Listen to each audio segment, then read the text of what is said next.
in this lifetime or any other, is that of being a parent. Now, I'm not blessed with any children of my own at the moment, but I do take great interest in my nieces and nephews' lives, interest in their education, their well-being. Simply put, their struggles are also my struggles as I navigate and lend troubleshooting to any problems that they might face. Too often today, parents are banging their heads up against the wall, trying to get answers to questions that their kids inevitably are going to keep asking. Does it feel like you're failing? Does it feel like you're drowning at times? Good. It's supposed to, at least according to my guest today on today's episode.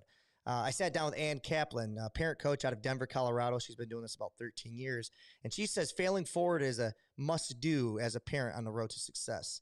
She also speaks about boundaries and how boundaries are put up to keep people in our lives, not out. So if you take anything from this episode today, let it be this. Fail, because failing is trying. And even though I'm not one yet, parenting, in my opinion, is really just about showing up and doing your absolute best. So that being said, I hope you enjoyed today's episode. Bobby Talks. There's always more to the story.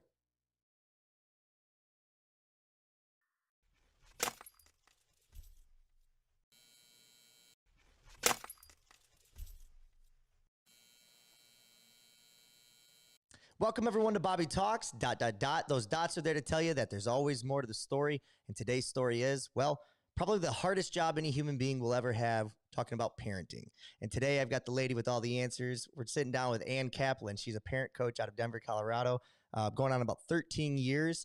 And I'm just very blessed and happy to have her on the show because I know a lot of you guys have been asking questions about, or asking requests of me to get a parent coach on or somebody that can help out with a lot of the trials and tribulations that you guys have. And I think we found a good one here today. So, Ann, how are you doing? I'm doing great. Thanks for having me. Yeah, thanks for being on the show. Did I get all that right? Are you from Denver? Yeah, well, I guess technically I'm really from Michigan, but I've been living in Denver for 20 years with a brief hiatus in Spain for a couple of years. So, yes. Man, Long story interesting. short, I'm from Denver. Well, you do know that our target audience is Michigan because I'm from Michigan. So Oh, what is part of that Michigan are you right? from? Yeah. I'm from Grand Rapids. My husband's from West Bloomfield. We own a lake house now on Long Lake in Traverse City. And so we are true Michiganders. And at this point, I'm like counting down the minutes until my kids can hurry up and get out of school so I can move back to Michigan. Yeah, it's been an extraordinarily hot summer. We're very happy for it here. I'm from Adrian. I don't know if you're familiar with that part, but we're about Yeah, yeah. southeast Michigan. So that's where this podcast is Mhm. taking place. Yeah. That's Um, awesome. and you were talking to me off air a little bit. I asked you how long you had been a parent coach for, and you said 13 years tentatively, on and off with some Mhm. things, and then 5 years specifically. And I know you got some websites and some things that, some helpful resources for our folks here today. Um, Mhm. I just want to ask you some couple questions. You're a mother of four. That's right. I've got 4 kids. My oldest kid is a senior in high school. He'll be 18 in December. That's crazy. So I guess I still get to call him my kid? Oh, yeah, oh, he's Um always gonna be your kid. and then my youngest is starting 3rd grade this year. He's 8. Okay, wow. So you got him all kind of about 10 years there, right? Yeah, I will be trapped in parenting purgatory for a long time. So let me ask this question because you started roughly 13 years ago. You said with pregnant women and toddlers and smaller age children. You Did you just feel like it was so easy when your oldest boy was 5 years old? You're like, I'm very good at this. I think I have all Yeah. the answers. Or how does someone become a parent coach? Is it because you have a difficult child? Is it somewhere in the middle? What was kind of your history? Yeah, so I'm sure there's lots of different paths to doing a career like mine. For me personally, it was my own personal journey to being the parent that I want to be that really opened my eyes to how important this work is, how needed it is, and how much support we are not getting as parents. And so, for me, for myself, I kind of like cobbled together all the things that I needed to kind of overcome my own story and break generational cycles and actually just learn parenting skills. It's like a little bit of book reading, a little bit of taking a class, a little bit of working with a coach, a little bit of a therapist, and you kind of mush it all together into this comprehensive thing that equals my ability to parent my kids how I want to and really be the parent I want to be. And, as my clients, like you said, I started working with newer families in the beginning, pregnant families, babies, that newborn phase and stuff like that. And as my own kids grew, as my clients' kids grew, I started fielding more and more of these kinds of questions. And it just was kind of like this organic process where I finally was just like, this is, I really feel like I'm feeling a little bit of a need or a gap here in support for families where you can actually get the information and the knowledge, the skill building, but then also the emotional support, the digging deep, like all the stuff we need to do to just kind of get over ourselves so that we can actually do all the stuff we're reading about in these books and learning about in these classes. Yeah, the support, especially emotional support, because I think a lot of times whenever, if you're blessed with I don't want to say perfect child because no child is perfect, but if you're blessed with an easier upbringing, I feel like it would be maybe what's the word I want to use here?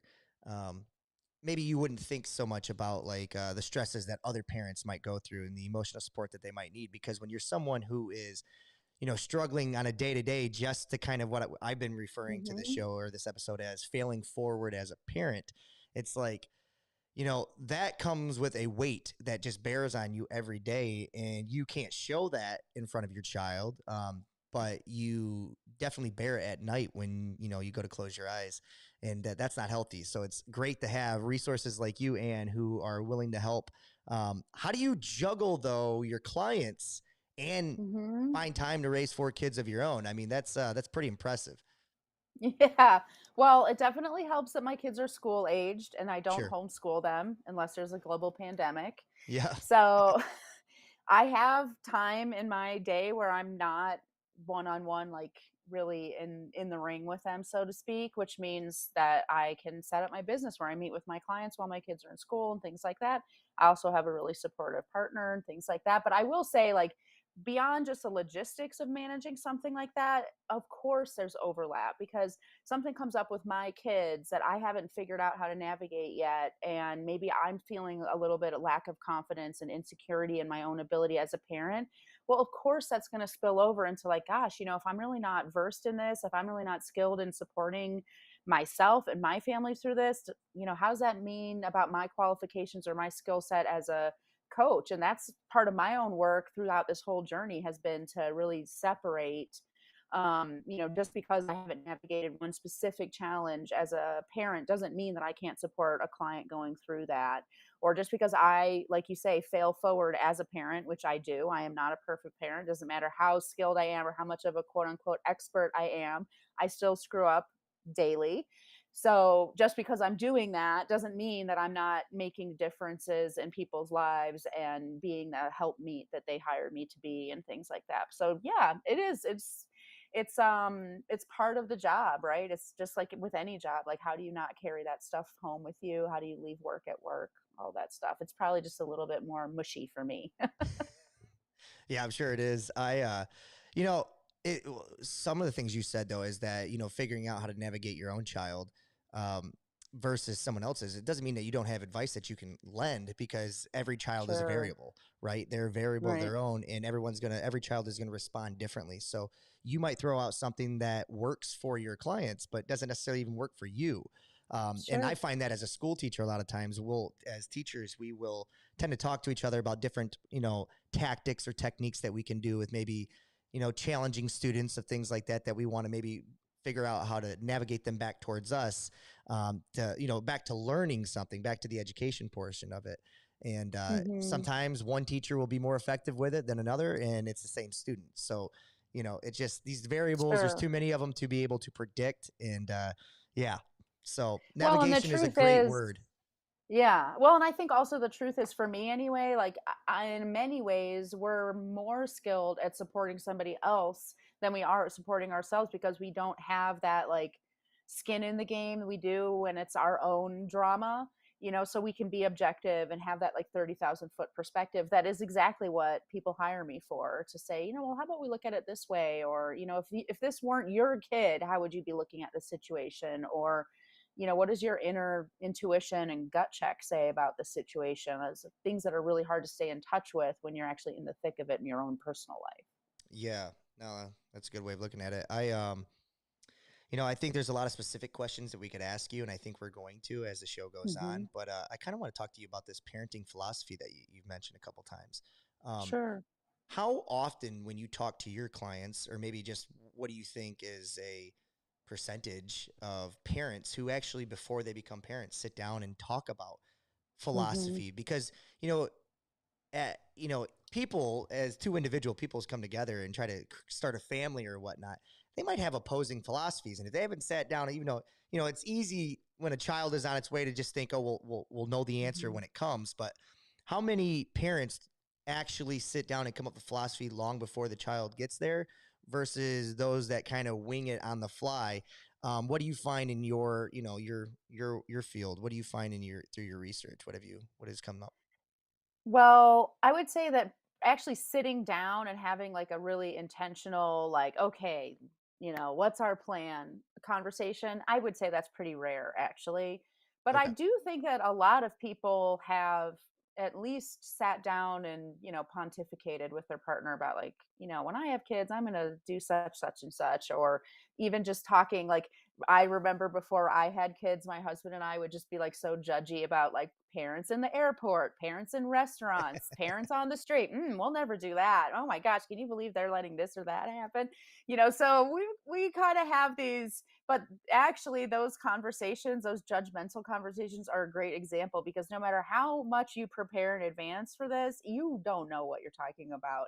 And so like you could have a philosophy, and for me personally I did, not something necessarily that I had written down, but like my journey to being so intentional and dedicated to my parenting came, like it does for many parents, through really toxic parenting that I experienced. So before I ever even was ready to have kids or even thinking about growing my family, I already in my mind had very clear ideas about what I at least was not going to do as a parent, and the kind of relationship I wanted to have with my kids and how I wanted to treat them and things like that. Now, once the rubber hit the road, I realized it's a lot easier to say how you want things to go down than to actually make them happen. So, there's a big difference between having a vision of like how you want to parent and then actually being in the thick of it and actually being able to execute that plan. Yeah, that's interesting. You said something though about like your toxic upbringing. Um, Hmm. how much of that is pertaining or contributes to you being a parent coach now? Um, A lot, hand in hand. for Okay. sure. Yeah. Oh, yeah. It's like my purpose in life is to kind of like be the end of that cycle of my generations of toxic parenting in my family. So, it's just it's like yeah, it's my reason for living. Truly. Almost even beyond being like, everybody will say, "Oh, my kids, like they're my reason for living," or whatever. No matter how you say it, we all love our kids so much, and they're just like our heart and soul once we have children. And for me, that is true. But even bigger than that, for me is for me personally is almost like a bigger goal that's just about not necessarily just parenting them as individuals, but like changing the legacy in our family. Yeah.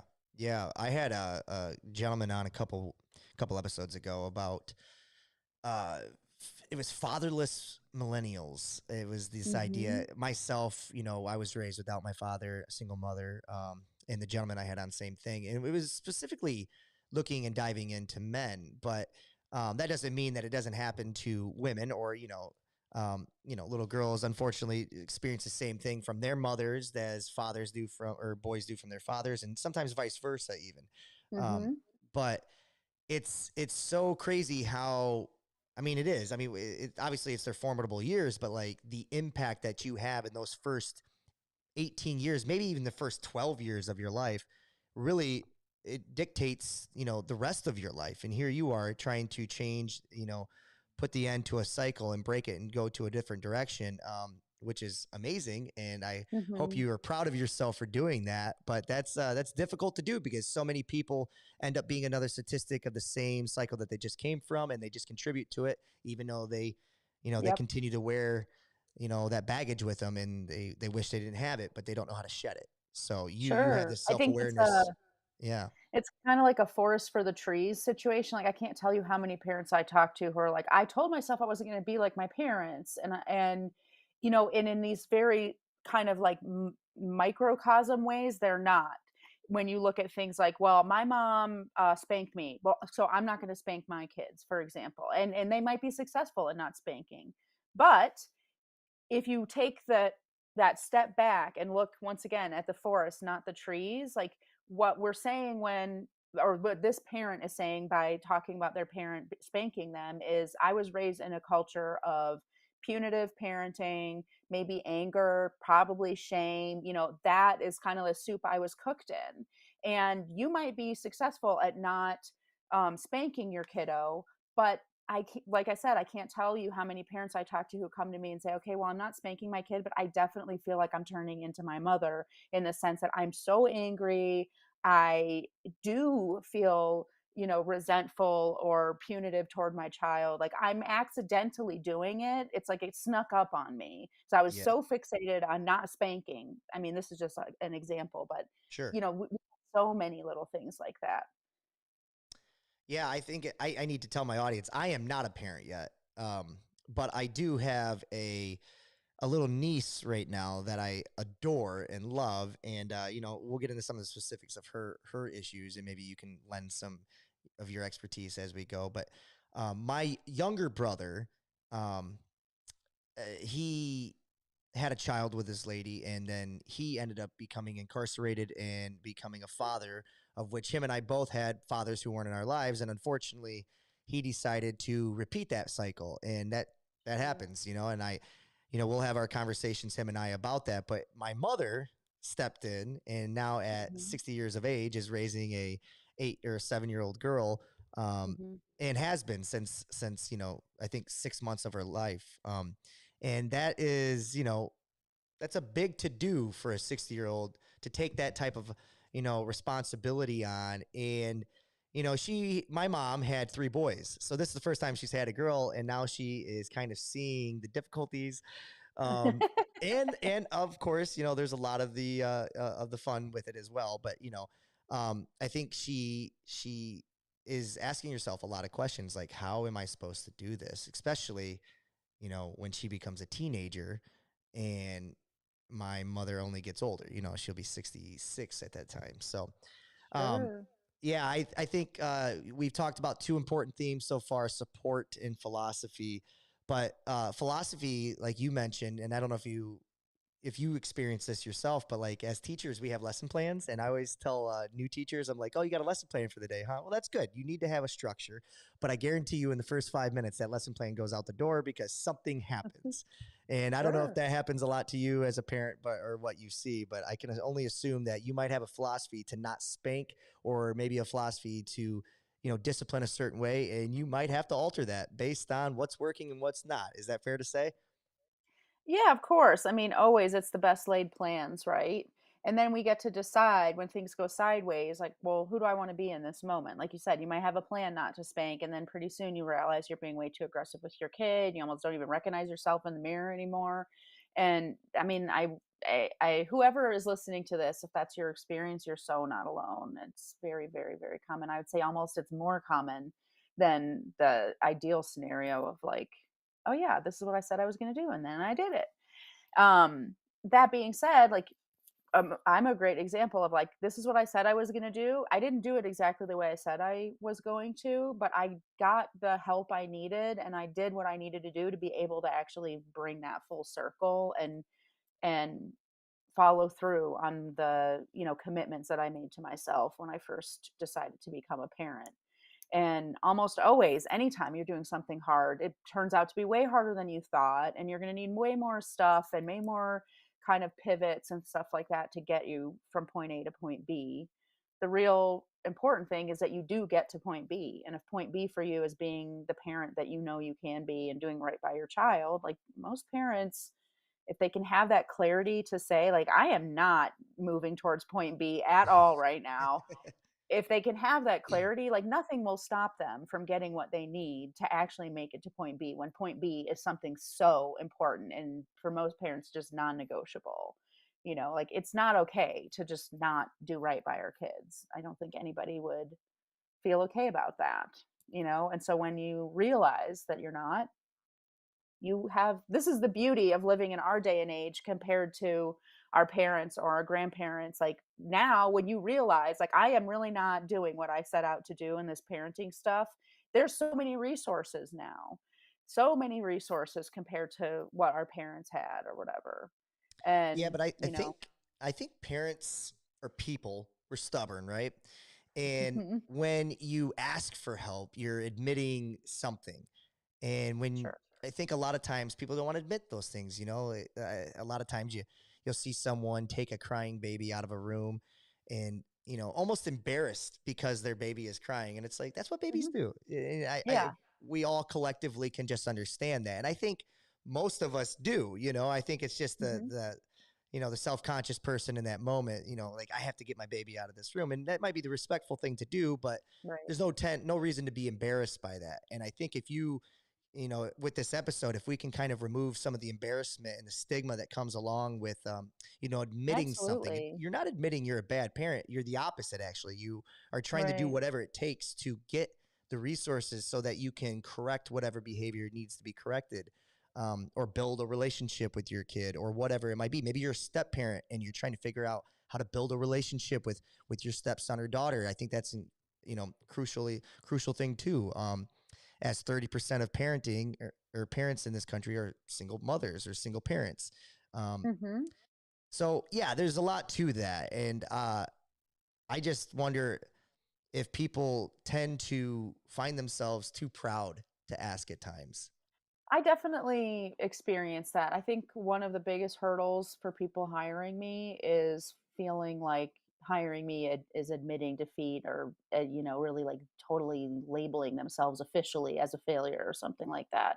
And so that's even that, like, even in our very first call when we have an intake and no one's hired me yet at all, even then, my job is to support and coach this person on the things that are getting in their way of doing what they want to do. And if they're on a call with me, they obviously do want somebody to help them, maybe not me, and that's okay. Part of the reason of that call is to see if we're a good fit with each other, but they obviously do want to do something. They want things to change and they want to be proactive about it. And even then, even after they've set up the call, even after they show up to the call and have done those, in my opinion, acts of bravery, even then, there's resistance to going the next step, which is, okay, I'm not just going to get information about doing something, I'm actually going to commit to doing it. It is scary. And so, I mean, yes, I totally agree. There is stigma out there. And I would say, like, the number one thing that we do as parents to for our kids is that first step. And whatever it is, not necessarily hiring a coach, but it could be anything: signing up for a class, asking your neighbor to watch your kids so you can just go be by yourself for a little while, hiring a babysitter, getting a cleaning person. Oh my gosh, I can't tell you how many people don't get the help they need, not because they can't, like they don't have the means for it or whatever, but because they believe that it means a bunch of really terrible things about them. Like, Right. that is the biggest leap that you take for your child, is getting the help you need, whether it's coaching or help around the house or childcare or therapy or whatever it is. Because honestly, what we're doing when we talk about breaking generational cycles, we're not talking about our kids at all. We're talking about rewiring our brains and Right. getting our heads on straight so that when we're in that situation where we promised ourselves we weren't going to spank our kid, we actually have the mental stamina to see this situation through new eyes so that we actually don't have the knee jerk reaction to get physical. Because it's not enough for all of us. It's not enough to say, I'm next time I'm going to just be better. I'm going to not yell. I'm going to offer choices. I'm going to listen to my child. I'm not going to get upset. I'm not going to spank, whatever. just saying that isn't enough. There's an emotional reason behind the choices we make as parents. And until we're actually taking care of ourselves and looking at those emotions, no amount of parent skills and reading and classes and all that stuff is going to ever change how we show up in the moment, because we're showing up with the same ingredients every time we try to bake that cake. And it's going to come out the same every time until you work with new ingredients. I like that. I like that analogy. You're right. It's like, I was just Googling the definition of discipline, which is the practice of training people to obey rules or code of behavior using punishment to correct disobedience. Well, that's one way. It's also a branch of knowledge, typically one studied in higher education. And then finally, the last one is trained to obey rules or code behavior. You know, Hmm. that doesn't just mean with children, like you said. It takes discipline and practice to control or to achieve that discipline as a parent Right. so that you can discipline your children in the correct manner. Because if you lack a discipline in that area, it's going to Hmm. be very difficult if you can't figure out a way to regulate your emotions in those moments. It's easy to say, like you said, and that comes with not just parenting, but in relationships. Oh, I got mad this time. I hope next time, I'm going to be better. Right. But then you're triggered and you've done nothing to practice or train your habit. The bad habit just comes Hmm. back to the forefront. You've got to figure out how to That's right. overcome that. So, My favorite thing about the word discipline is that it's the exact same root as the word disciple. And oh, so nice. I just think a lot. I work with a lot of families. I always say, like, people tend to fall in one category or the other as their kind of like default mode of parenting. Either they're kind of like the drill sergeant, or like the get really like maybe tyrannical and aggressive and really like to be in control, or they're the like permissive, or like maybe they just self describe themselves as like the pushover parent, or I'm a softie or whatever, all of those things. And so both of those kinds of people come to me. And especially in general, the parents who find themselves to be like the softies and they have a hard time like holding a line, sticking with the boundary, following through when they say things to their kids, often they just have a lot of like emotional baggage even around the idea of discipline. And really reframing that as like, discipline doesn't mean you're controlling your child, punishing your child, dominating your child, overpowering your child, crushing your child's spirit. That is not what discipline is. Discipline, just like the word disciple or discipleship, is about teaching, and it's Right. about learning. And you are this amazing mentor, leader, teacher to your child.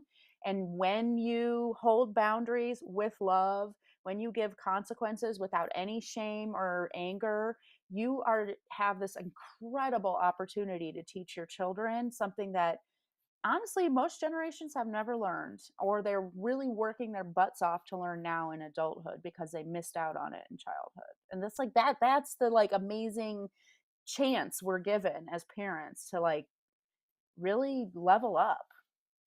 Yeah. Like you said, there's so many resources now. I do wonder how many parents, maybe that didn't come from a toxic upbringing, such as yourself, or maybe even those that Hmm. did, tend to feel pressures from their mothers about how to Sure. raise your children. You know what I mean? Like, am I doing right by Hmm. her, or would she approve of this, even though I don't agree with it? A lot of times, grandmothers will watch, mothers' kids, and it's like there's a clash there. I just wonder how many pressures come Sure. with that as well. It sure does. Of course, we are all feel pressure as parents to meet some kind of a standard, whether it's the standard we feel that is being put on us by our parents or other parents, or a book we read, or our parent coach, or whatever. Like, we often do this compare and despair thing. And part of working with me is learning how to feel totally confident and aligned in your own parenting choices. And it's not a problem that other people might have their opinions about it. It's really none of your business. And it's totally cool for your mom to think you're screwing up. It's okay. People are allowed to be wrong in this world. You don't need to make everybody right. Yeah. My mother had three boys, and we all had three different fathers. Now, my oldest brother's dad died in a car accident when he was 5 or 6, and then Mm. then I was born, and my father decided to not be a part of my journey, and if you go back a couple episodes, there's an interesting thing that he said in there about raising me. He said that because he couldn't be what I needed him to be by leaving me was his way of raising me. There's an interesting thing. You'd have to go check that episode out. But then my younger brother of the three boys did have his father in his life more. Now, Mhm. more doesn't mean he was in his life. He still didn't live in the house with us. He just seen him more. And that's going to get to this nurture versus nature conversation I want to have with you in a minute here. But um, Mhm. just kind of finishing up on what I was saying, my mom had three different boys and she had three different tactics of raising Mhm. those boys. She said, I'm going to raise you boys based on how you boys are, So, we couldn't compare like, hey, you got away with this, because we were all raised differently. We tried to do that, but like she would just say, you're right. He was able to handle that. You weren't. So we raised you differently. Absolutely. And That's what we I, say all the time, go fair ahead. doesn't mean equal. Yes, So yes. And that's where I was going because I was going there as a teacher. But basically, my mom took a chance on me. Now, I've never drank, smoke, or done anything like that a day in my life, but I remember my mom was still dating and she had a new relationship when I was roughly around 14. And every weekend we would go up you know, to the boyfriend's house, to the boyfriend's house. And, you do that for a few mhm. months and you kind of get tired as the teenager. You get tired of going. But obviously, mother, individual woman who, is happy to be in a new relationship, she needs that in order to be happy as a person. So Mhm. I do remember asking mom, can I stop going? And my mom at one point looked me in the eyes and said, you know what I'm going to do with you? I'm going to give you all the freedom in the world. You break it Mhm. once, you're mine. And from that day forward, that's not a philosophy that I would probably give to my kids. But it's Mhm. something she tried. And I think I paid her off because, I was able to, I mean, I wasn't perfect, but I did continue to, try to, not disapprove her. Um, Mhm. but I remember parents of my buddies being like, no, we absolutely not. You're not going over to that house. He's got way too much freedom. And I'm like, well, I'm not doing anything bad with that freedom, but it scared the hell out of community Mhm. members because of that, Sure. that type of freedom that was given to me. So that judgment, Mhm. that peer pressure of just your community at large is there. So a lot of things from you, you're saying is I think hopefully people absorb. Um, but I want to talk to you about my younger brother and this idea of nurture versus nature. So Mhm. my younger brother was raised a little bit, did have more of his father's influence. And I would even argue today that he's a spitting image of his father.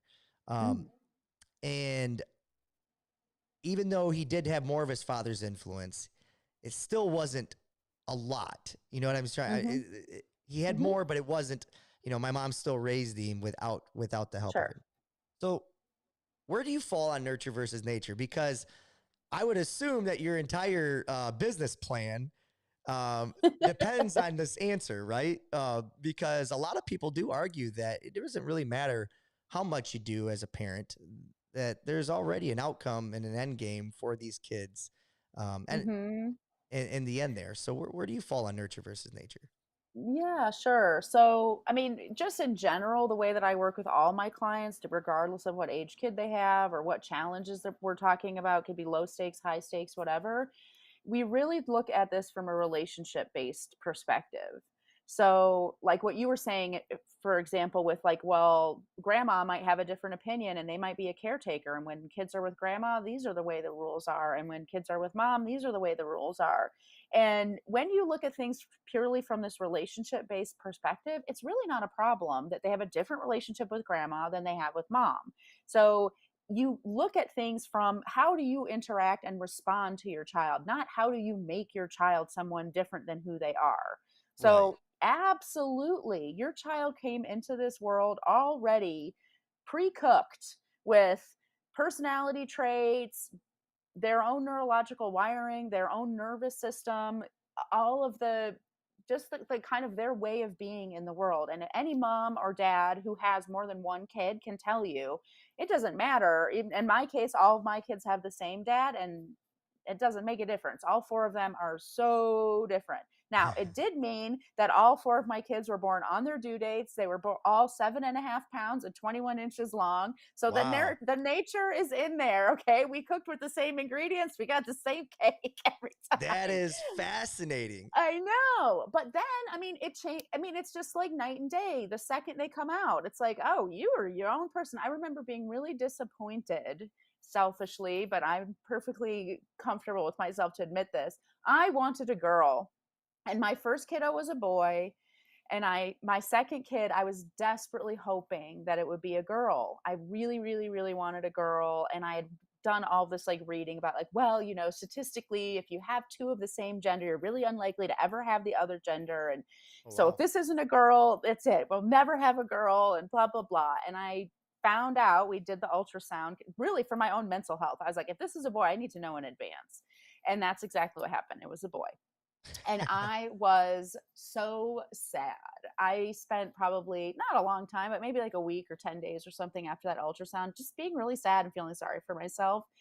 And the second River came out of me, I looked at him and I was like, I'm such an idiot. Like, I really thought this whole time, like, oh, if I have another boy, it's like, oh man, I already did that. I don't want another boy. I already had a boy. And the second he came out, I was like, what was I ever thinking? Like, just because he's the same gender doesn't mean anything about who he is or how similar he is to his brother or anything. And I just immediately like looked into his eyes and was like, I can't believe I ever wanted you to be anything different than who you are. And so my point is like, yes, nature is totally a huge part of this. It's not an either or. It's not like what percentage. It's just your kiddo, by the time they're 18 or 20 or whatever, is now like this magical product of the alchemy that is their relationship with you, their relationship with any other caretakers in their life, and just who they are. Absolutely. But that being said, like the idea that like, well, our kids are already like kind of predestined to be who they're going to be, I would challenge that. Because like, for example, let's say you have a personality trait that's just part of who you are, which is like you're really organized, for example.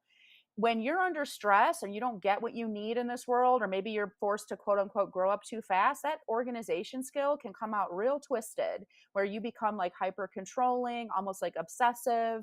You can't handle it when things don't go very well. You start being really like, almost like super, super picky and all of those things. Whereas a kiddo who has that personality trait just hardwired in them gets what they need or has these positive relationships and for whatever reason has the support that helps them turn into the quote unquote best version of themselves, that organization skill now is like a superpower instead of being a kryptonite, if you know what I mean. Yeah.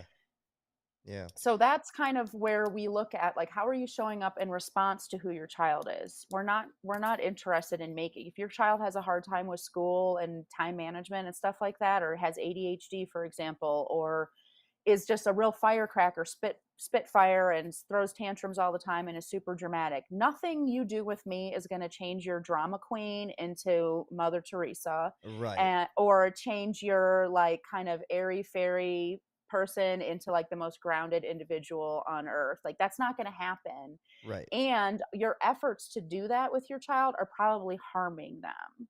Whereas flipping this around to like, how can I be in relationship with this person? Your child is a person.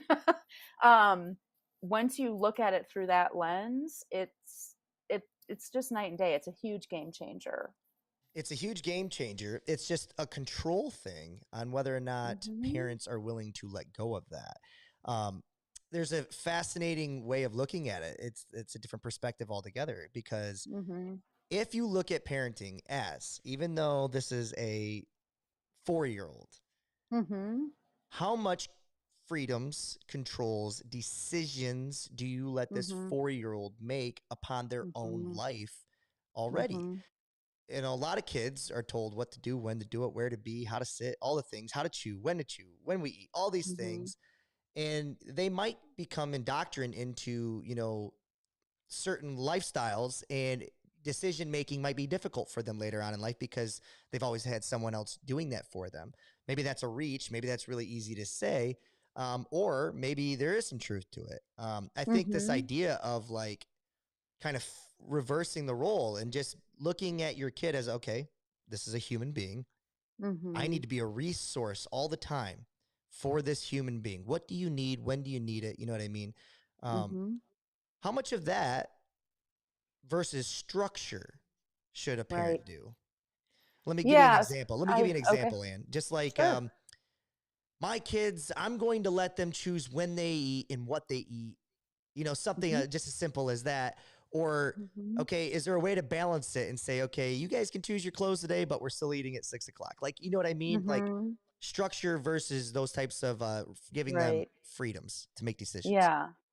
I love this topic because really, like, the first thing you said, which really stuck with me, was, it's really about whether parents are willing to relinquish control. Sure.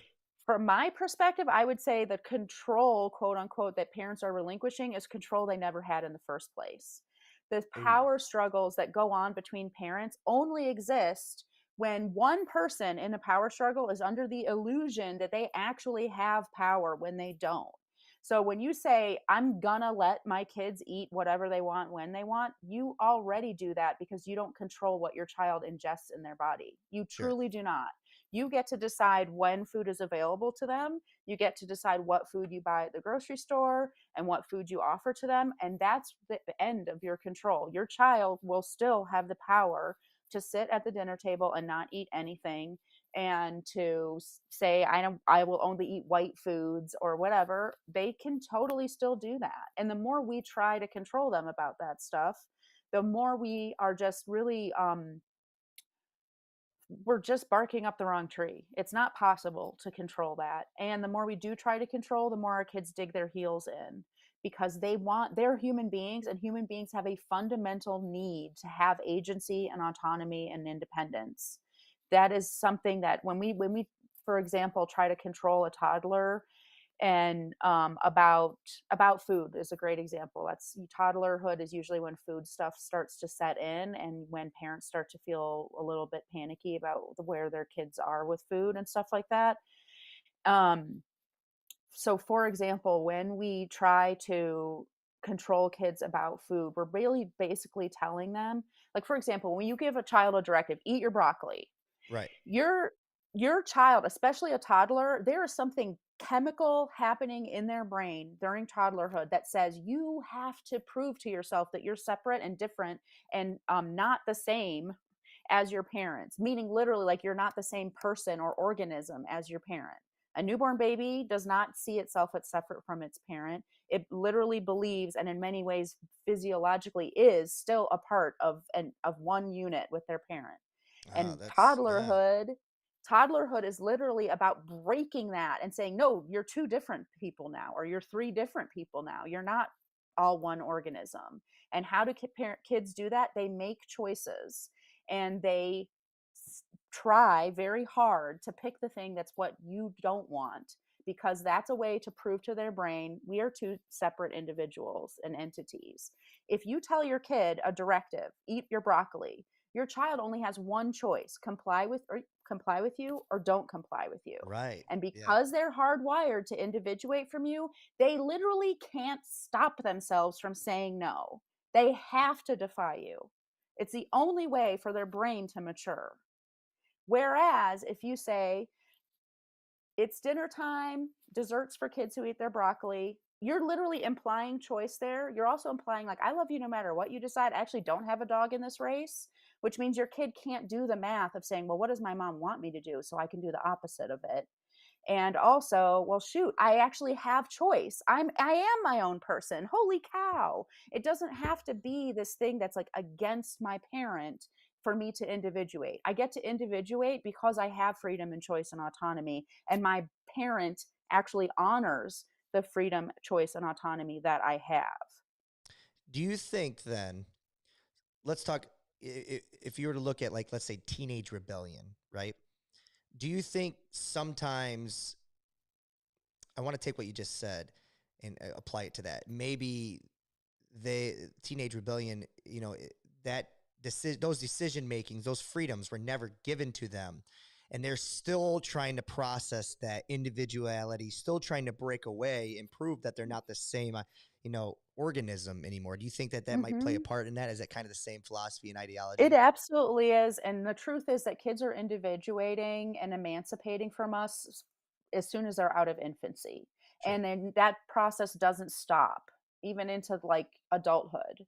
So but there is a reason why toddlerhood is often called the first adolescence, because there are periods in kids' lives where they have even more of a drive to emancipate than they do when they're in other chapters, and toddlerhood and adolescence are the biggest emancipation phases in a kid's life. So if you have a rebellious teenager, it's not they're not being rebellious because they didn't get to be autonomous when they were toddlers. That may be part of it, but also kids are hardwired to be rebellious or in some way emancipate during adolescence. So you could be like the most amazing parent on the planet and be doing everything quote unquote right, which is a fallacy, but let's just pretend that even exists.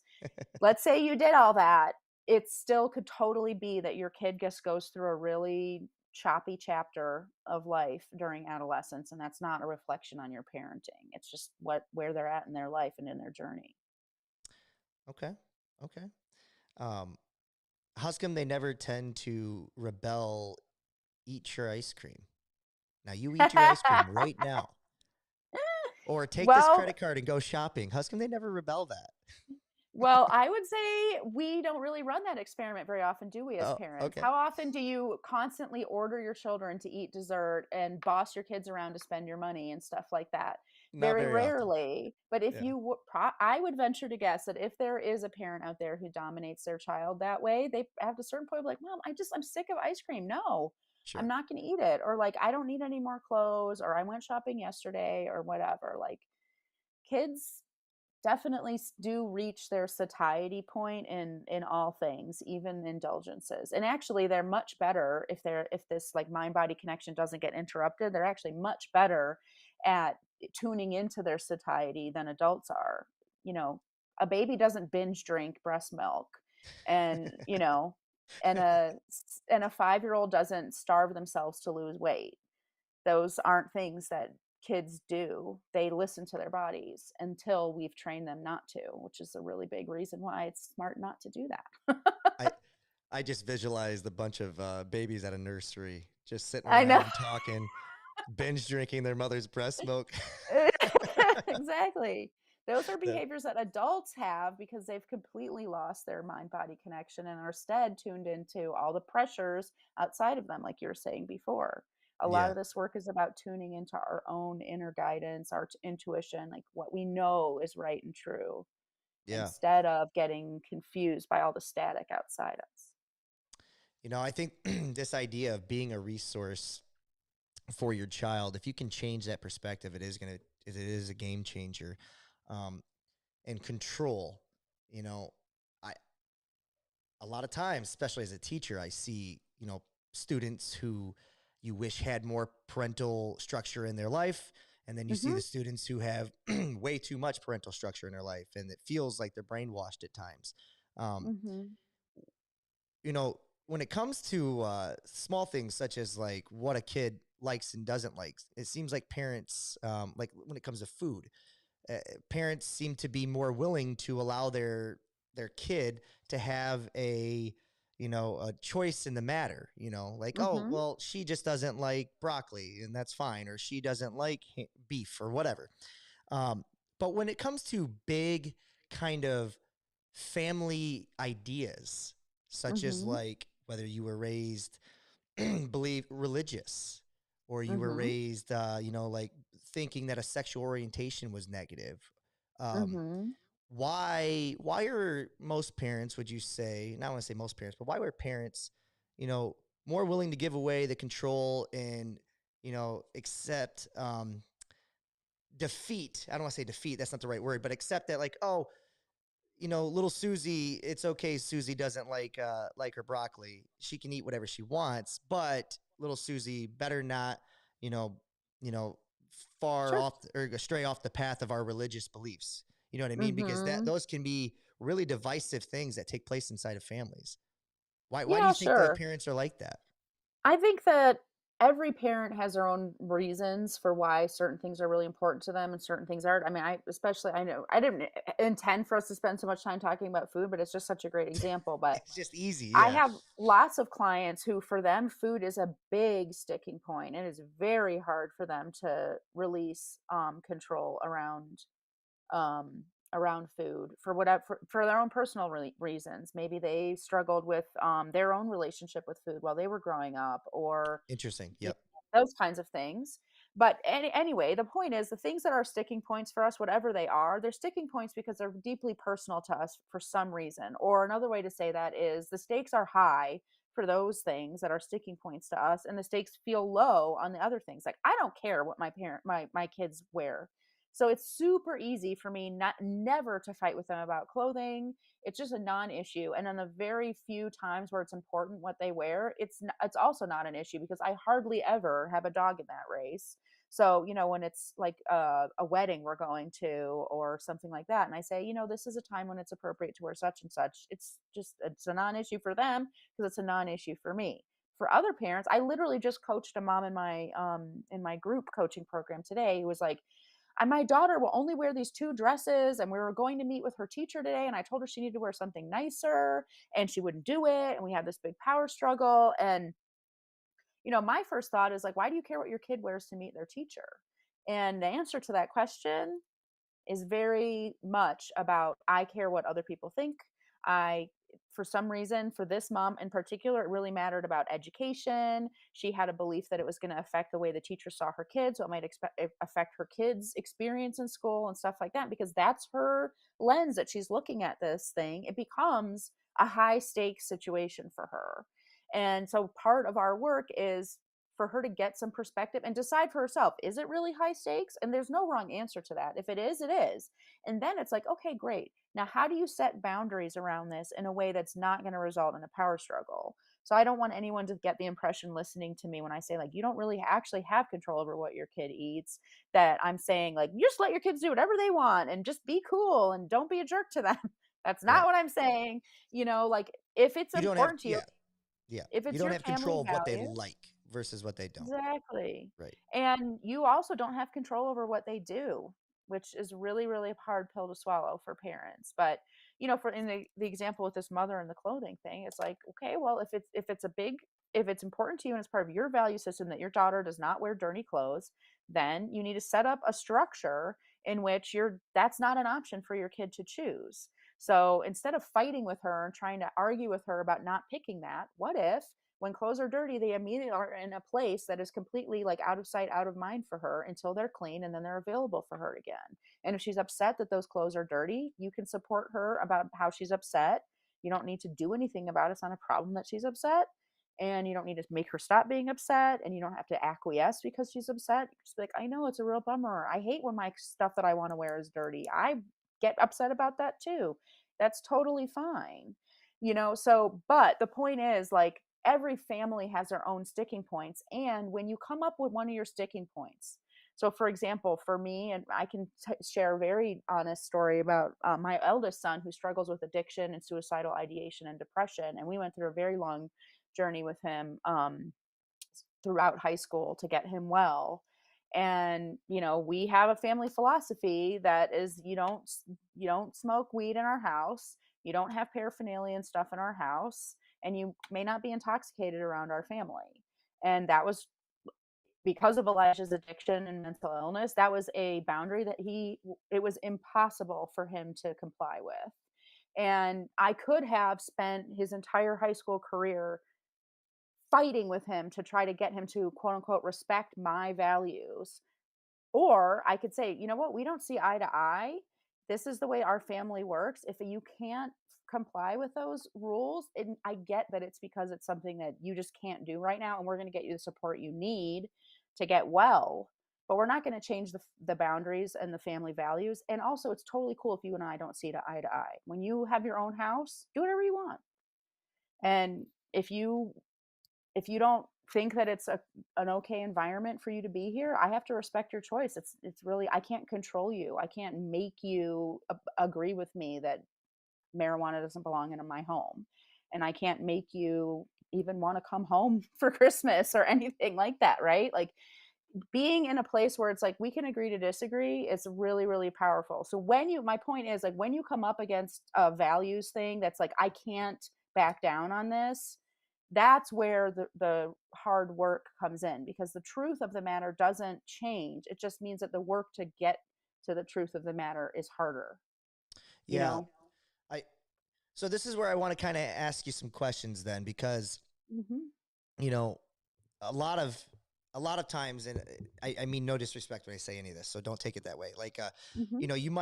there might be some members of the audience that hear this and be like, "Yeah, this sounds so simple, right? This sounds so simple." What happens when the pushback comes? So, for example, let's say, your child, your oldest, continues down that road, but yet doesn't. It's not about him wanting to move out of the house. It's the idea of you having to kick him out of the house. Hmm. And how do you, like, is that an option that's on the table for parents, or is that not an option? Like, how does a parent who might struggle with a similar situation where they've put up boundaries, they've expressed it with love, it is an agree to disagree thing, and the child continues to push the Right. limit there? And is there an age, like let's say it's a 16-year-old? I mean, those are real things, because it's like, if I where does my 16-year-old go? You Right. see what So I'm in saying? our The case, actual our 16-year-old went to wilderness therapy and then residential treatment. So, I mean, it would be totally possible for a child to look at that and say, my parents kicked me out of the house. My opinion is that a kid who has that story hasn't done their work yet, and they still have, more work to do in treatment and in therapy and things like that. But lots of kids have that story, and that's okay. That's their truth, and it probably is creating a lot of pain for them, and it's their journey to get to a place of reconciliation around that story. um but yeah, of course, we can't as parents just kick our 13-year-old or 14-year-old out onto the street, and nobody wants to do that anyway. But you right. might get to a place where, like in our case, it was like, we love you and we're do everything we can to support you and get you well at home. And if at a certain point we assess the situation and realize like what we can provide you at home is not enough for what you need. Literally, I give the analogy sometimes of like, your kid is sick, my kid was sick, just as if he were to have had cancer or something like that. I would never say like, well, sending you to the hospital because I don't have a radiation machine at home is cruel, so I'm just going to keep you at home and try to fix you at home even though I don't actually have any of the things that you need to treat your illness. That's not going to happen. Instead, I had to look at the situation and say, the level of treatment that you need is a level of treatment that you can't get in a home environment. And so Yeah. it's time for us to do something different. Yeah. And those types of challenges, Yeah, the challenge is just beginning, because it all goes back to, like you said, even if it goes back to relationships being strained now, right? Somebody sure. leveraged the relationship along the way and put pressures on it, and now it caused a reaction from the other person. So whether maybe the parent pushed too hard, and the son decided, or the daughter decided to do this, and now the parent has to overcorrect or whatever. Um, I just feel like a lot of times is then the parents who are stuck in those moments, and then they do make those decisions whenever the relationship feels like it's getting better, but nothing's changed, no behavior has changed. That's when you get a Mhm, lot of like parent enabling, mhm. um, Sure. because I they're mean, they're and just happy that the relationship is better in that moment. Like, oh, we're not fighting in this moment. And that can be very difficult, because parents will justify their enabling. Well, I just did it this one time because, I really believe whatever, and I'm just going down the road of like drugs or things of that nature. But, sure. but yeah, Yeah, so I mean, sometimes there's a million reasons why kids turn to substances. There's a million reasons why kids struggle with mental illness. Most parents blame themselves, and that's really not very helpful. It must be a relationship based approach to shift that. Anyone who's been in treatment can tell you that. Anyone who's even gone to like a 12-step program or AA meetings or anything, we talk constantly about codependencies and how important it is for that stuff to change, for sure. sure. But I think the important thing to know is like, in any relationship, and this is a really tough pill for parents to swallow, Your relationship with anyone, including your child, is only as strong as the boundaries you have in that relationship. Boundaries exist in relationships so that you can keep people in your life, not to push them away, to keep them in your life. It's a great way of And looking at that. Yeah. the other thing about boundaries that I think we really miss when we're parenting little kids, especially, is boundaries are about us. They're not about our kid at all. So you don't get a boundary, is not you have to eat your broccoli. That's not a boundary. A boundary talks about what I will do, how I feel, what I tolerate, how I respond. So a boundary around broccoli might be like, I'm happy to give you dessert as soon as you've eaten your broccoli. Or, you know, any kind of boundary that you want to set that's about something that you can enforce, that's about you. So for example, tantrums or sibling fighting, I'm happy to listen to you as soon as your voice is as calm as mine. That is a boundary. Yeah. Not stop yelling. You can't yell.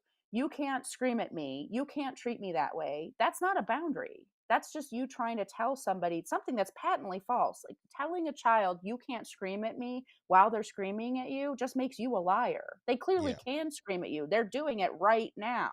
Right. So when we say stuff like that, we think we're setting boundaries by saying, don't call me to a a ex or something like that, or you know uh don't throw your dinner, or do your homework, or whatever. Those are not boundaries. Those are us completely veering out of our lane and trying to pretend like we're in the driver's seat in someone else's car, which we Right. are not. A Yeah. boundary is only for yourself. Language, that's so there's so many different avenues here. It's like I'm trying to keep it organized for the show, but like, Hmm.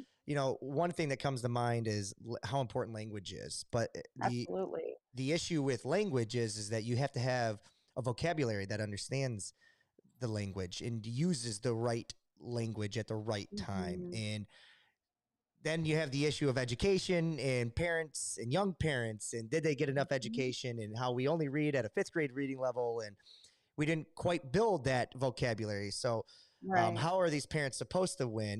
Not win, but Sure. like, I mean, fail. this is why I have a Yeah. job. Yeah. Yeah. Like, If we we, work with me, like, I know in this particular episode, we spent a lot more time talking about, like, kind of high level topics and concepts and philosophies and yeah. stuff like that, but what it looks like boots on the ground to work with me is a lot of skill building. Like, Yeah. here's a list of enforceable statements you can say to your child, or how about we just wordsmith some of this? Like, when you work with me, you get a workbook Yeah. with videos that train you on all of these techniques, and then have you sit down and say, okay, well, what are common chronic misbehaviors in my family? What's a new way to handle this? What would I say instead of the thing that I find myself being a broken record and repeating myself and saying over and over again? What's a new way to say this? Like, wordsmithing is a thing for Yeah. sure. And it's like kind of this cool like feedback loop that you get into with the wordsmithing. Like in the beginning, a lot of my clients find themselves just like kind of parroting the stuff that I say in our sessions when I give them hypotheticals or examples. They're like, oh, that's good. I'm just going to say that. Good for you. If that feels good and resonates with you, say it just the way I said it. And that's great. And maybe the stuff behind the scenes, like the mindset that gets you to say stuff this way, it hasn't sunk in yet, but that's okay. Because the more you say things like, oh, it looks like we need a little time apart until you're ready to be with me kindly, instead of go to your room or stop that or whatever, right? In the beginning, you might just be saying that. It's almost like a fake it till you make it thing. But if Right. that's the way you're talking all the time, pretty soon you're like, oh, wait, I'm not just saying, oh, that's a bummer. I actually think that is a bummer. I feel really bad for you that you don't get to watch TV tonight. Or I'm really sorry that you don't get to go to your friend's house for that play date because of the way you treated them the last time they were over at our place or whatever. Like, yeah, your consequence is something that I engineered for you because I'm the person creating the walls of the container in which you live. And I can still have so much empathy for the experience you're going through as a result of your choices, Right. and it's real. And sometimes we have to just say the stuff and learn the stuff to say. And as we do that, then it starts to click behind the scenes. And the more it clicks behind the scenes, the less you need me to give you examples of how to say stuff, because you're just going to be looking at the world through this new lens. Well, you'll see results. Hopefully, that's the idea, right? And it Yeah, sure. doesn't mean that you're going to see results right away. It's a process. But I'm a basketball coach, and I tell my players all the time: fail differently, do Yeah, something different. If this isn't right. working, observe and analyze. Why is it not working? Let's try something new. So that can be lended to parents as well. I'm not sure, Anne, but I'm pretty sure that you just told me that because as a teacher, I'm not doing my job. That's why you have a career. I'm pretty sure, No, pretty no, sure no, that's because not what I mean. I mean, I know like, I'm just joking. this Uh, parents, we don't know. Like you were talking about, like, we have a lack of information, right. and it's not a teacher's job to educate parents on parenting. But like, because of that, because there is a lack of support and information and skill building, and we're just kind of coming in cold to parenting. All we have is what we were saw modeled around us. Exactly. We do need somebody to say, hey, here's like literally a playbook. Now, is it going to go down exactly the way, like you said, with the lesson plans? No. But it'd be really great for you to come into a parenting situation with like lots of tools in your toolkit, and that's part of working with me, is like outfitting that toolkit for you. Yeah, and that's fabulous. That's Hmm. awesome that you provide that for parents out there. Couple specifics, just so we can kind of touch on these. I did have some people say, "Hey, can you get me an answer on this?" Um, Sure. w- I'll do it more like this. What would your advice be for, let's say, parents that feel like they've had those sit down talks? Maybe they're not using the language that they should be properly be doing, but they maintain their patience, they're calm, they're present. Hmm.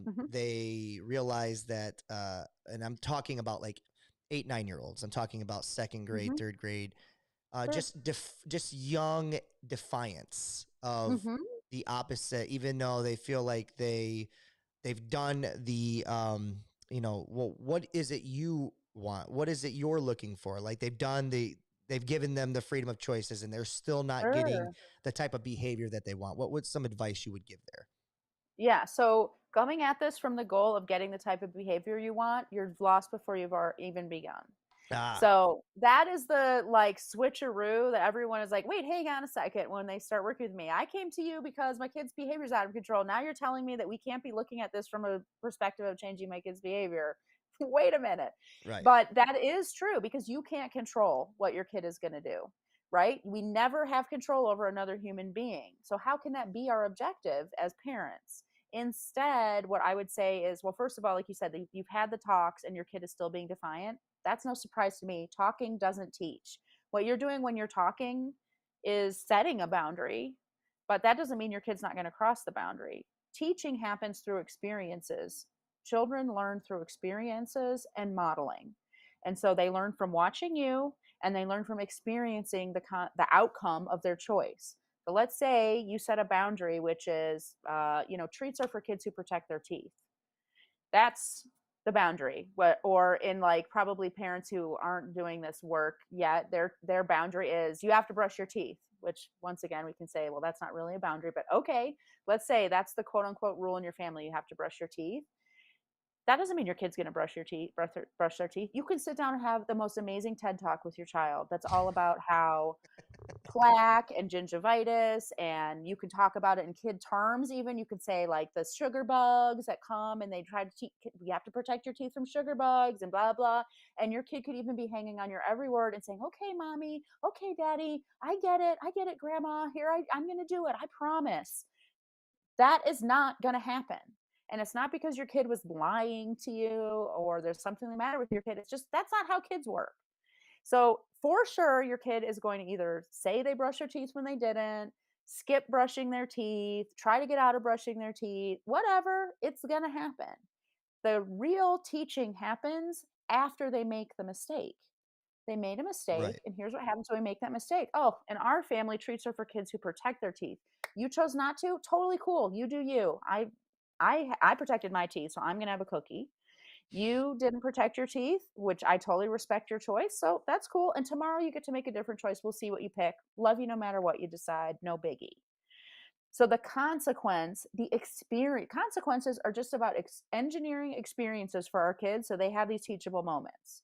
When we get upset, when we try to control them, when we say, I can't accept the fact that you chose not to brush your teeth. So instead, I'm going to sit with you and fight until you're like an hour past bedtime to try to make you brush your teeth. The lesson is completely lost because your emotional intensity has interrupted the entire learning process, and now their attention is on you, and this like relational, remember, relationship based, now their relationship with you is front and center in a really negative way, and it's completely blocking any consciousness about, wow, I really should have brushed my teeth. Whereas a kid sitting there being like, darn it, I really want some cookies now and I don't get any, why did I do that? And Right. probably your kid isn't going to be saying, shucks, darn it, they're going to be like, I want a cookie, and Right. that's okay. Kids are allowed to be upset. Consequences are a bummer sometimes. When a cop pulls me over because I was speeding, do you think I'm Mhm. like, oh, please give me a ticket, officer? Shucks, I wish I had been driving. Tomorrow I'm going to drive slower. No, I'm like, oh, but I'm late to a meeting. I didn't see it, and my speedometer's broken, and it's not fair. And I'll probably complain about it to my husband later, like, this jerk cop pulled me over. It's such crap. I don't deserve it. Blah blah blah. That's okay. I still got my consequence, and I'm allowed to be upset about it. It's not like biggie, but Yeah, and it's the same with kids. consequences gets a bad connotation or to it because they always think negative, but it's like there's positive consequences too for, there's actually some Absolutely. reward You brush systems. your teeth? Oh my gosh, that's Here's your treat. Yeah. amazing. That means that you're eligible for treats today. I'm so happy for you. And You, that is the consequence of the choice you made to brush your teeth. your And what's kids must be also like, like, mom is so enthusiastic. yeah. Yes, they probably do think that actually, but I mean, I don't talk to my 17-year-old that way. I'm like, "What? What? You took your meds this morning without me asking you? You're such a special boy." Thank you. Yeah. Try it tomorrow. Let me know how it goes. Um, one more, maybe this is too generic or too vague. I'm not giving enough specifics, but it's just Mhm. without, boring the audience or giving, Sure. so too self-indulging. My niece Mhm. is I've told you a little bit of the history. My mother now is raising her. Um, Sure. she is living with my mom, and Mhm. a friend of the family lives there as well. And so she's got a male figure. She's got my mother. She's got a female figure, and Mhm. she is going, or so should be going in the first or second grade. She keeps having issues at school where, and I mean Mm. issues like, we don't see these things when she's with us. We don't see them with mom. We Sure. don't see them with grandma. Or when she's at the family function, she's a sweetheart. She listens. She, you know, Mhm. she'll help out. She'll volunteer to do, help out. She's just the sweetest kid. But then when she gets at the school system, and she's told, a rule or a boundary or however it's put to her, something that she doesn't like, she will throw things or fly or be a flight risk from the school. She will, Mhm. um, you know, for whatever reason, she'll destroy an entire classroom. She has held babysitters hostage, Mhm. by, saying verbal things that we're not sure where she's quite learned them from, but public schools, you hear a lot of things. Mhm. Um, but yeah, things of that nature. And my mom is just like, I am so worried about the future. I don't know where to begin, what to do. So my mom's done all the right things. She's got her counselor. She's, Mhm. she's asking her questions, trying to, give her freedoms for decision making, but yet show her structure. But this is going to be the third year now going back to school that my mom is just completely afraid because she's like, she's being called to come and get her, and she's Mhm. not able to work like she should. And she's at the end of her run with work. She doesn't want to get fired from her job. She's got about another three Sure. years where she's got to kind of got Right. to figure this out. So like, what does she do? What are some Mhm. exercises, some skill building, or whatever, some tools that you can give her or those Yeah. like her? So, in any situation where there's a discipline challenge that's happening away from the caregiver, so at school or daycare or with a babysitter, like you said, what you really want to make sure is that the place where this stuff is happening, there is a discipline plan. Okay. And so, oftentimes, and you probably can back me up on this as being working in the school system, some schools, it seems like it's happening more and more frequently, but that might just be me getting older. But it seems to me that more and more schools really don't have a great discipline plan in place. Their plan is call the parent.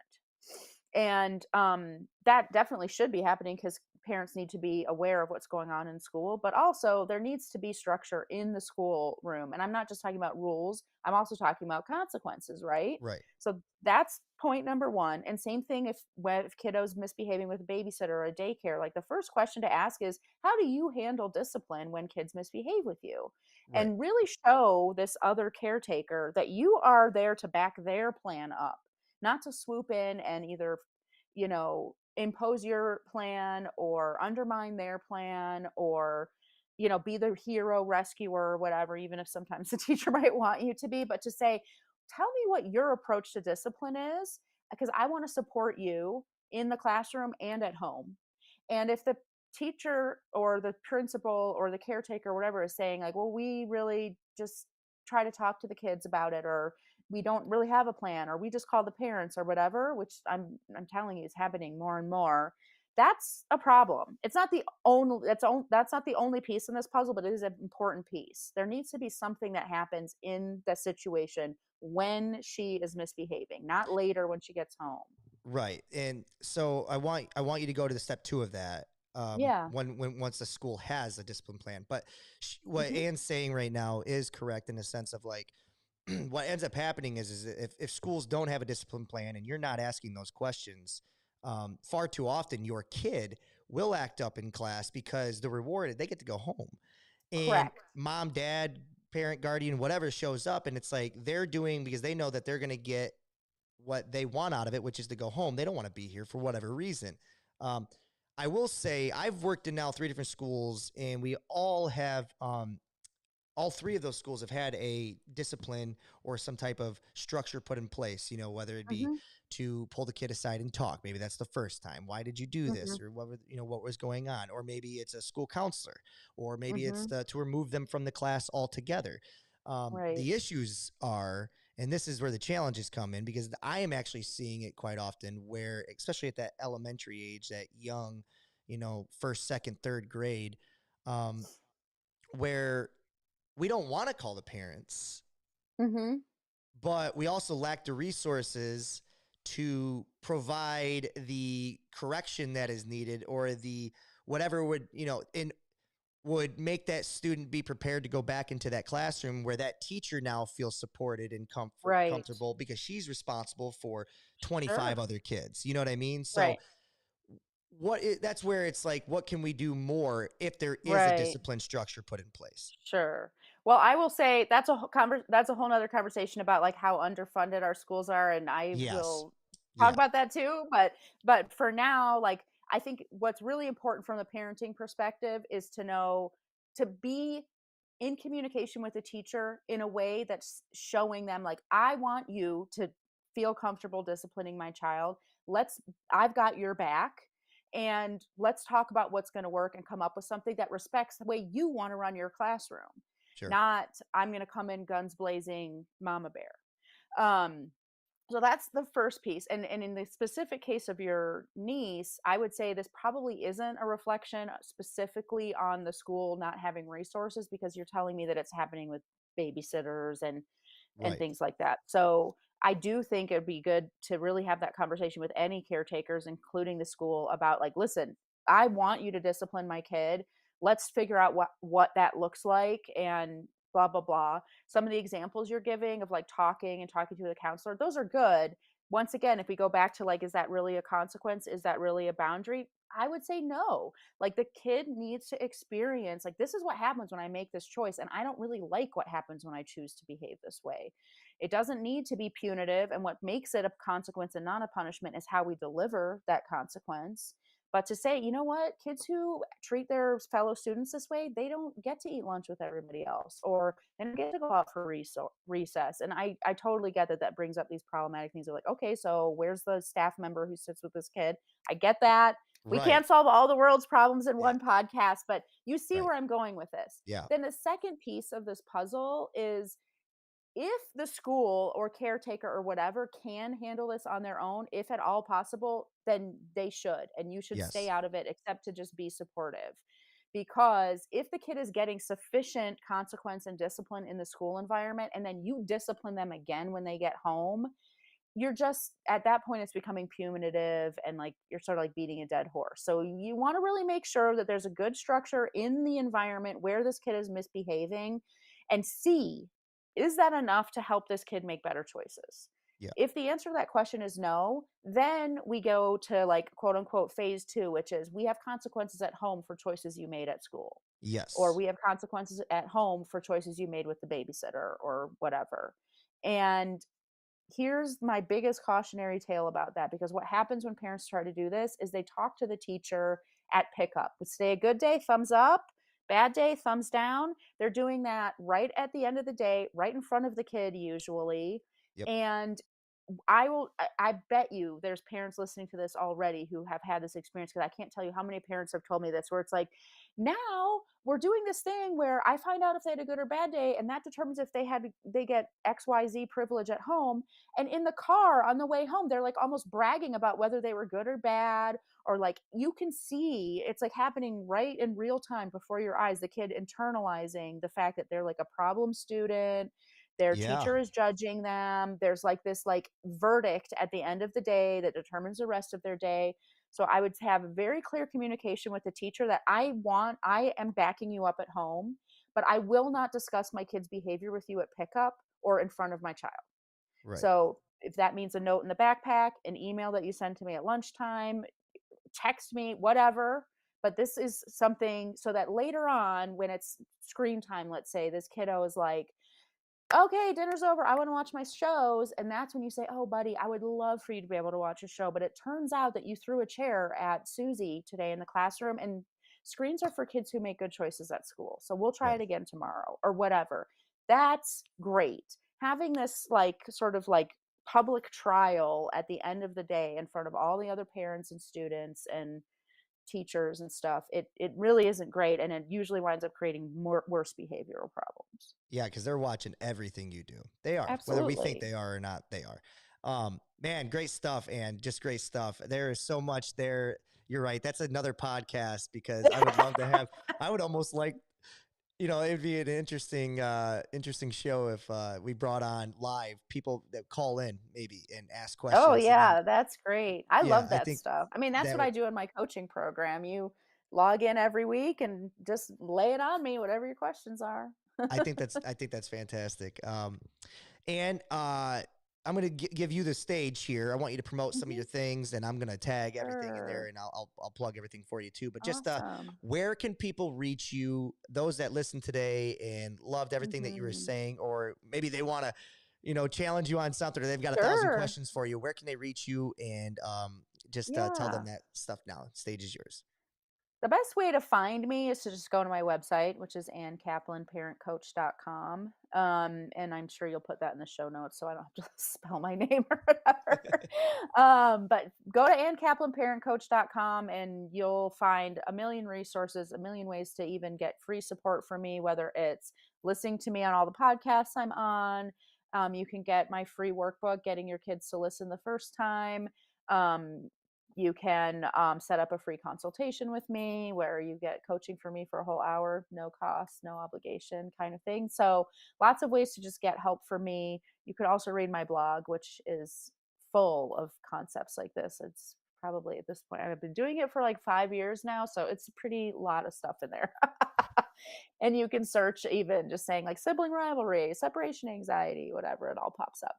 Sure. Um, the other thing you'll find if you go to my website is information about my next retreats. I just wrapped up my summer retreat in the beginning of August, and I'm doing a fall retreat. We talked about Michigan in the beginning of this. Yeah. I have an amazing lake house, 7-bedroom lake house on Long Lake in Traverse City, and I am hosting a retreat there for moms in October. We still have 2 spots left open.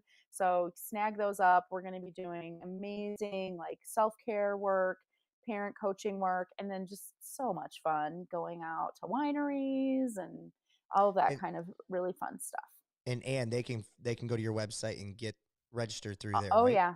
Okay. Absolutely. All the stuff is there for you. So that's just go to the website and you'll find everything I just talked about.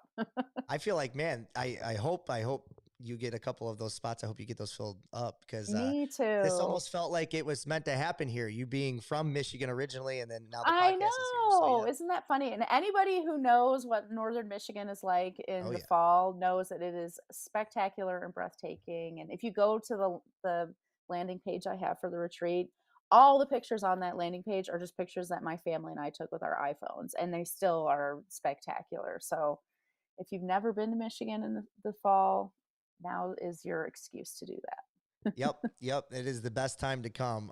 There's only about 4 months, 5 months out of the year where Michigan really stands tall, and that's one of them. So you need to come and visit that. Yeah, absolutely. And I just can't say thank you enough. I thought the show was spectacular. We went an hour 20, believe it or not, which is Oh about my 20 gosh, minutes longer. sorry everybody. I'm such No, a no, I think it's jabberjaw. great. I think it's great. There was a lot of great stuff here. I just want to say that I think it's important that if you guys take anything from this, that failing differently, resources, changing your perspective, control, letting that go, all these different themes. I think at the end of the day, just showing up and trying, um, do something, that shows your kid that you care and that you're there. Because there's a lot of byproducts and negative consequences that come if you don't do that. So I think if you guys are watching this show, you're already doing the right thing. So you should be proud of yourself for that. And go to the retreat. It's going to be a great time. So, Bobby Talks, 3 dots. You guys know the drill. Review, rate, subscribe, do the whole thing. YouTube, Apple, Spotify. We appreciate you guys listening, and we'll see you on down the road.